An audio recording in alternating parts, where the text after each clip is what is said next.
So now that we have an understanding about what the different types of chemical reactions are, now we need to actually look at these from a bit of a more abstract perspective and begin to see these chemical reactions without the whole picture.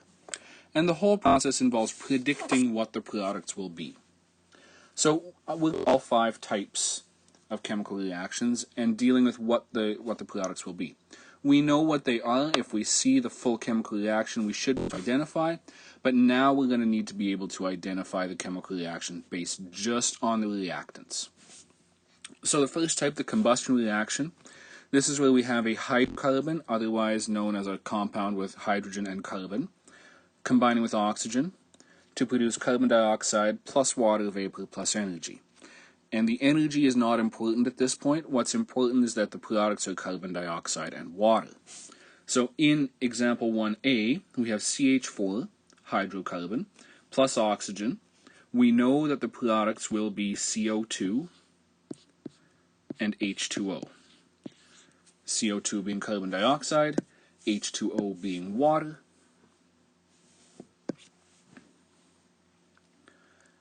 The only other step we need to look at is actually balancing the chemical reaction. So in order to do that, we'll do the same process that we have been, look at each element individually, leaving some for the end as they will be able to take care of themselves.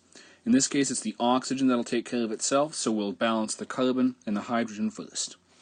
If we look on the left, we have 1 carbon in CH4, and on the right we have 1 carbon in CO2, so carbon is okay. We have 4 hydrogens in CH4, but only 2 in H2O. So in order to balance off the hydrogens, we need 2 H2Os, 2 water molecules. 2 times 2 gives us the 4 we need. Oxygen will balance from the right to the left, since we've already manipulated the right side, and the left side has just O2, which is easy enough to make work for what we need. In CO2 we have 2 oxygens. In H2O we have 1, but in each molecule we have 1. We have 2 H2O molecules, gives us 2 oxygens there. Total of 4 oxygens on the right side. To turn O2 into 4 oxygens, we can put a 2 in front of it, and everything's then balanced. And just to show that we've actually balanced this and we're done, we'll leave 1s as coefficients on the other compounds.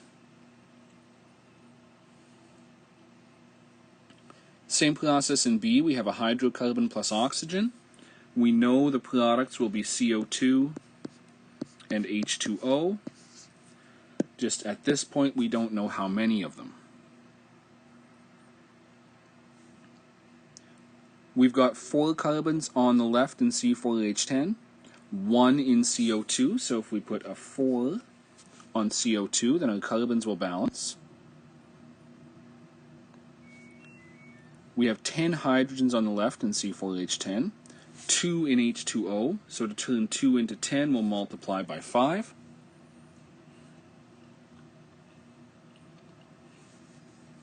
And to balance off the oxygens, we have 8 oxygens with the CO2, 4 times 2. We have 5 oxygens in the water, gives us a total of 13. Well, we have O2. And no matter what we multiply that 2 by, we'll end up with an even number. Unless we introduce decimals, which actually work well for an intermediate step. So to turn 2 into 13, we can think of it the reverse way. What do I need to divide 13, what is 13 divided by 2? That would be 6.5. Because 6.5 is the coefficient on oxygen, multiplied by 2 would give us 13. The same 13 oxygens we have on the right side.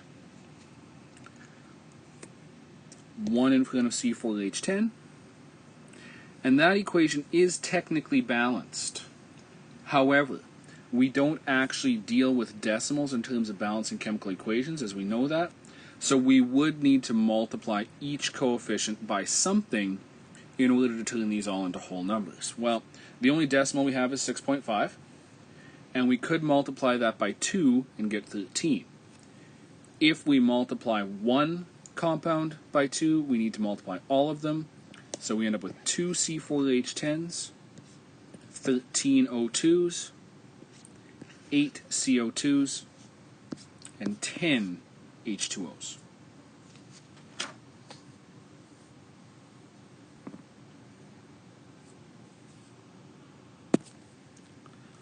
Second type of reaction we'll look at is the synthesis reaction.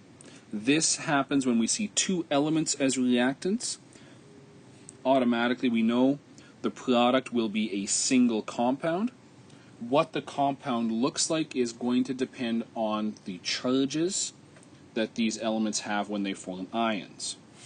So we have in example 2a, tin and chlorine. We know that our compound is going to be some type of tin chloride. Being an ionic compound, we need to actually balance this for charge. Tin being a little bit complex, it has two possible charges.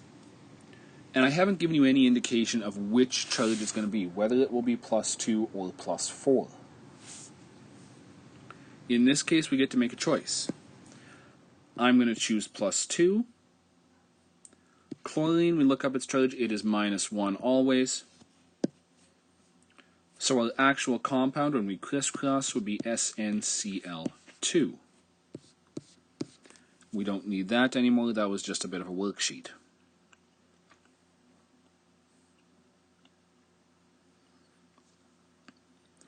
Again, we have to balance the chemical equation. On the left we have 1 tin, on the right we also have 1 tin.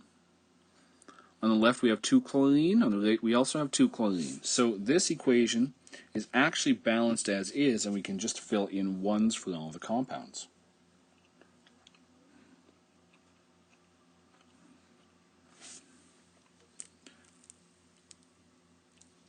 Same idea on B. We have zinc and fluorine. Our compound is going to be some combination of zinc fluoride. We need to look at the charges on both of these elements when they form ions. So taking a look, zinc becomes a +2. Fluorine is a -1. And crisscrossing the charges, we would get ZnF2.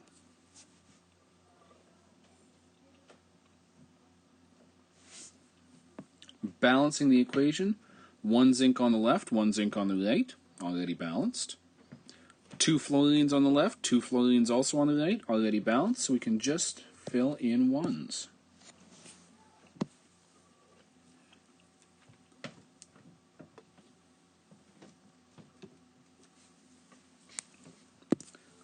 Next type of reaction is a decomposition reaction. This is what we get when one compound degrades or decomposes into its component elements. So how do we recognize a decomposition reaction? A reactant is just simply one compound. The products will be the component elements that make up that compound, which would be N and H. Now, this is not exactly 100% true. This has something to do with a product of the periodic table called diatomic gases, and this is a new concept. Some gases on the periodic table will only ever exist in nature as diatomics. What does that mean?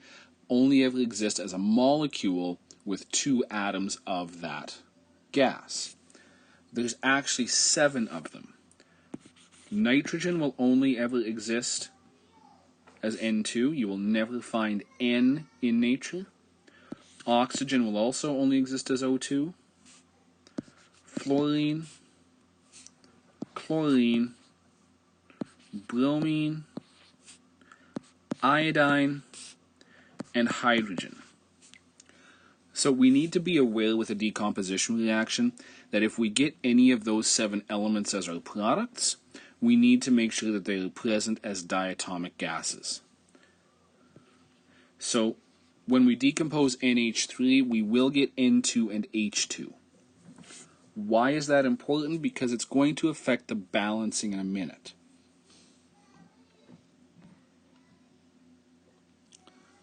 Looking to balance this, we have 1 nitrogen on the left in NH3. We have 2 on the right in N2. So we need to compensate the NH3, multiply it by 2.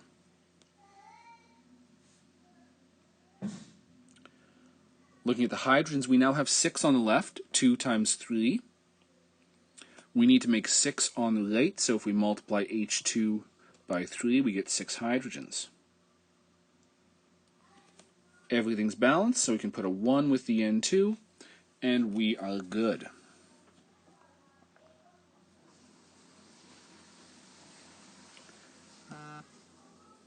H2S, single compound as the reactant, will decompose into its elements, hydrogen and sulfur. Taking a look, either of those are diatomics. Yes, hydrogen is, so we'll have H2. Sulfur is not, so it can exist as S, just as sulfur is an atom.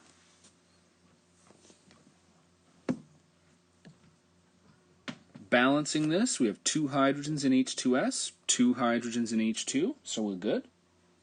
1 sulfur on the left and the right, we're good there as well. This one balanced automatically.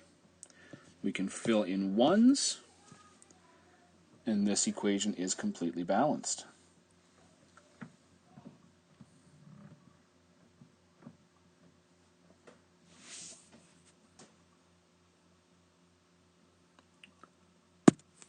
Single displacement reactions, these are reactions that have an element plus a compound as the reactants. When we have this situation, we will also get an element and a compound as the products. What will happen is the single element by itself, the magnesium or the aluminum, will displace the positive ion, the first named element in the compound. So in this case, in A, the aluminum would actually then exist by itself, and we will have some type of magnesium chloride as our second product. We do need to come up with the correct formula for the MgCl, so I'm just going to do this up here. Looking at charges, magnesium has a +2 charge. Chlorine has a -1. So when we crisscross, I'm just going to do it in the example, we would get MgCl2 as our compound. Looking to balance now, 1 magnesium on the left as its atom by itself, 1 magnesium in MgCl2. Aluminums, 1 of them in AlCl3, 1 of them as the atom by itself. The chlorines are not balanced. 3 on the left versus 2 on the right. We can't just simply multiply one of these. We're going to actually need to multiply both and basically in a way create a common denominator like we would in math. So a common denominator between 3 and 2 would be 6. So if we can get to 6 chlorines on each side, then we're good. To do that, I can make us have 2 AlCl3s and 3 MgCl2s. That'll balance the chlorines, but it actually unbalances both the aluminums and the magnesiums. So we will need to go back and loop back again and balance those off. Looking at the magnesiums, we still have 1 on the left, but now we have 3 on the right. Easy enough to make 3 on the left, just have us have 3 magnesiums there. Aluminums, we're at 2 on the left. To make 2 on the right, we can have 2 aluminums as the atom.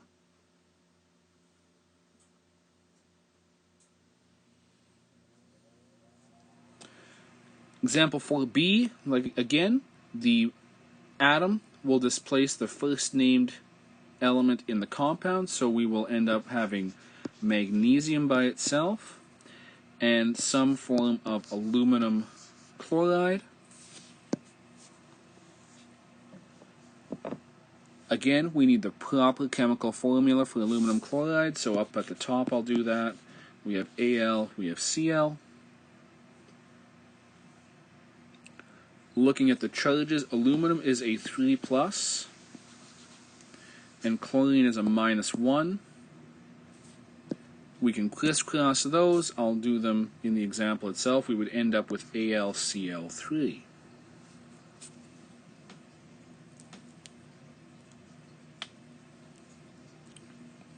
Balancing this, start with the aluminum as the atom by itself on the left.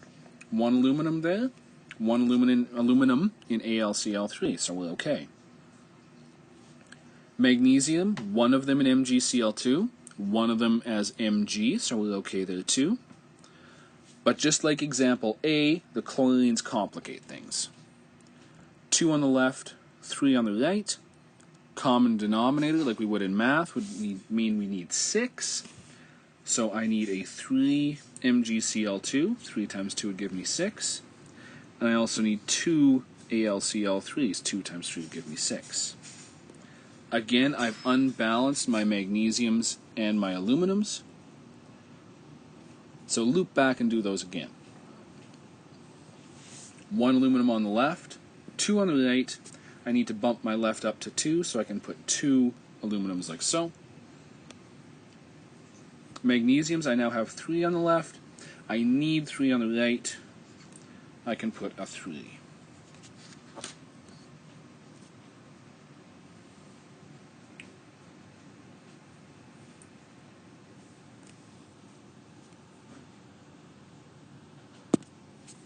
Last type of chemical reaction is the double displacement. This is the type of chemical reaction you will see when you have 2 compounds as the reactants. What happens is these compounds will switch partners. And so what is going to happen, I'm going to do this off to the side just so we can make things a little cleaner, is that the lead from PbNO32 will go with the iodine of Ki. The potassium from Ki will go with the nitrate, the NO3 from the lead nitrate. Now it is important that we pair these up properly. Every ionic compound is always positive first, negative second, so we need to make sure that the first named element from one compound goes with the second from the next compound, and vice versa. We do need to balance these both for charge. Now the problem with Pb and I is that lead has 2 possible charges. In this case, I have indicated exactly what the charge on lead would be by naming in the compound that we have PbNO32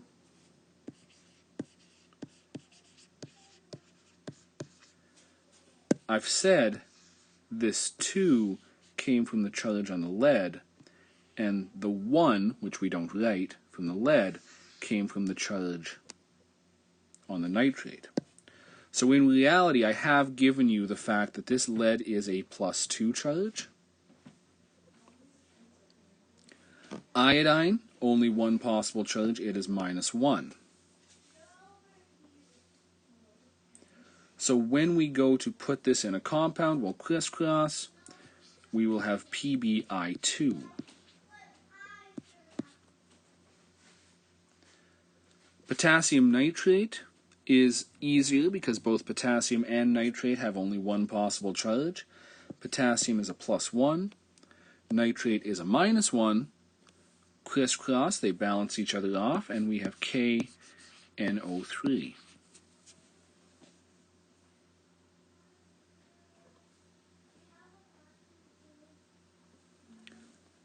As always, we need to balance the chemical equation. And I'm not going to do it element by element here because of the nature of the compounds. We have lead 2 nitrate as our first compound. I am going to balance the lead individually, but I'm going to treat nitrate, the NO3 unit, as a single unit.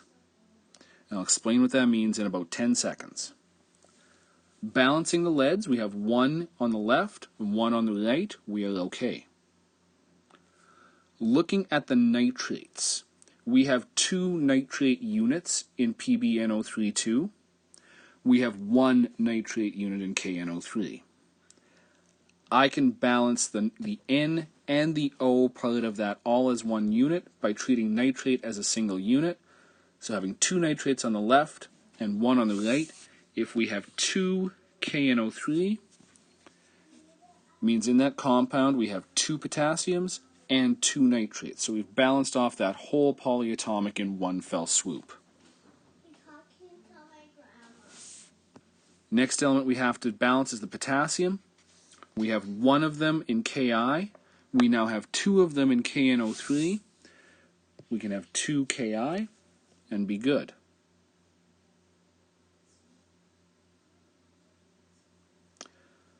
Balancing the iodines, we have now 2 on the left and 2 on the right, so this one is just fine as it is.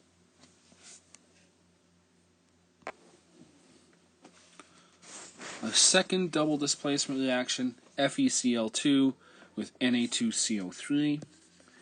Again, the ions will trade partners, so iron will go with carbonate.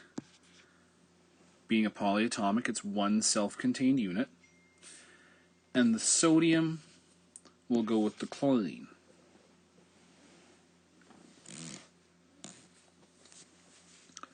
To create the correct chemical formulas, we need to look at the charges. With iron carbonate, well, carbonate, I'll deal with that one first, and I'll explain why in a second.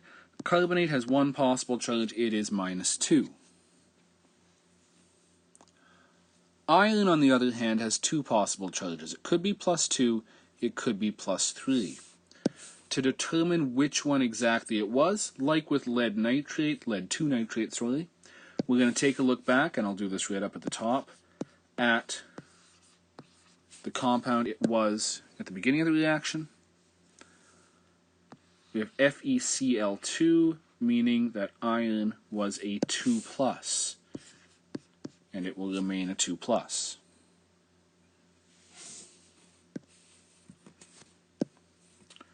So when we crisscross, we can actually cancel the 2's and reduce them. We will have FeCO3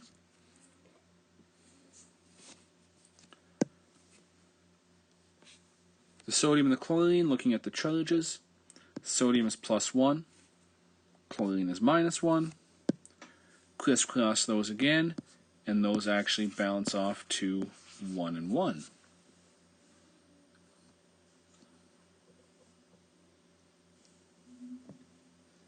Balancing the chemical equation itself, looking at each individual element, iron, 1 in FeCl2, 1 in FeCO3, so we're balanced. Chlorines, 2 in FeCl2, 1 in NaCl, so we can put a 2 there to balance the chlorines. Sodiums, 2 in Na2CO3. We now have 2 on the right in NaCl, so we're balanced. And again, like with the nitrates, I'm going to treat the carbonates as a single unit, CO3. 1 of them on the left, 1 of them on the right. We are all balanced up. We'll fill in our 1s, and everything is good. The most difficult part out of actually predicting these reaction products is determining what type of chemical reaction it is to begin with. By looking at the key features, you should be able to tell what type of reaction it is, and once you know that, it's much easier to determine what the products will be.